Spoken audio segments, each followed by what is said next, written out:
G'day everyone, welcome to Macbeth Act 4 Scene 1. So we've just had Act 3 in which Macbeth has Banquo murdered and Macbeth hallucinates again. He sees Banquo at the banquet and he freaks out. All the lords see him, and we also learn that Macduff wasn't at the banquet and Macbeth is suspicious of him.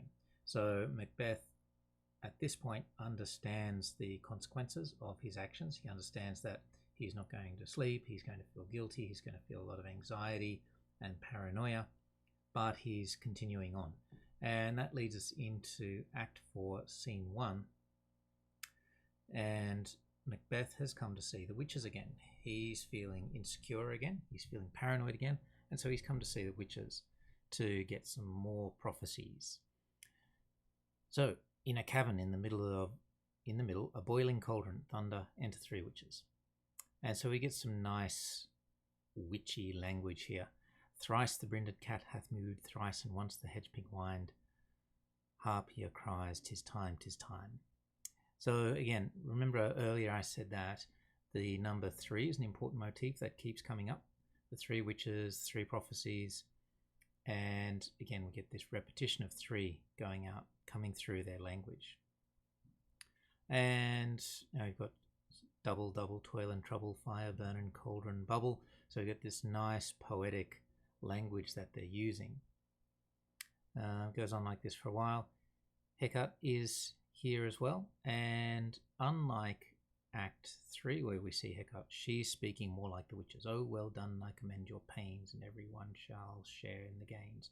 And so she's speaking much more like a witch in this case. Alright, now here's the important bit. By the pricking of my thumb something wicked this way comes. That's referring to Macbeth. So Macbeth has become wicked and evil, and the witches know this. And look at how Macbeth enters. How now, you secret black at midnight hags? What is it you do? So he comes in, he's a lot more abrupt, and his language is much worse than what it was at the beginning of the play. Compare this to Act 1, Scene 3, where Macbeth first meets the witches.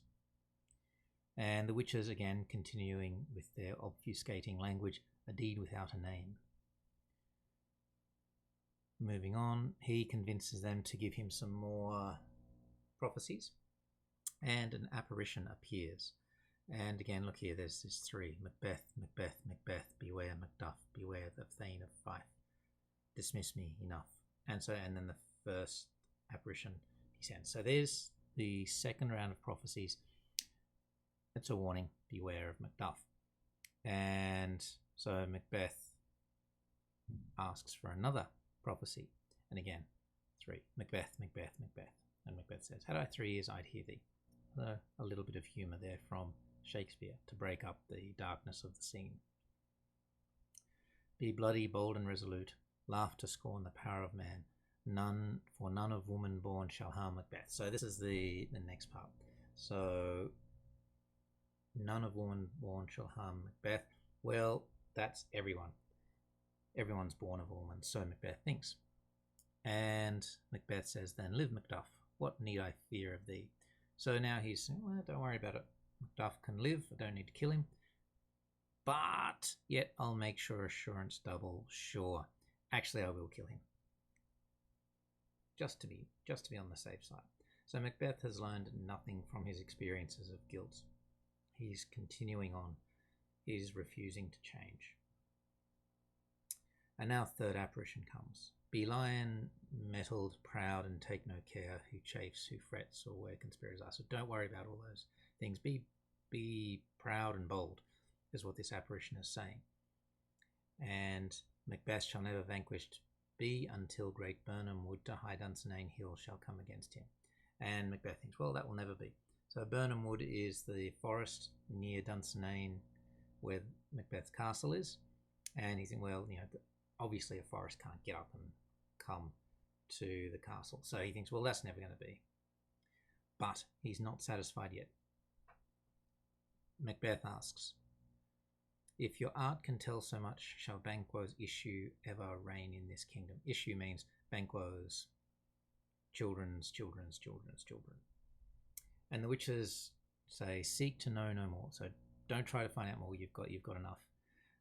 But Macbeth persists, and another apparition comes, and that shows 8 kings, the last,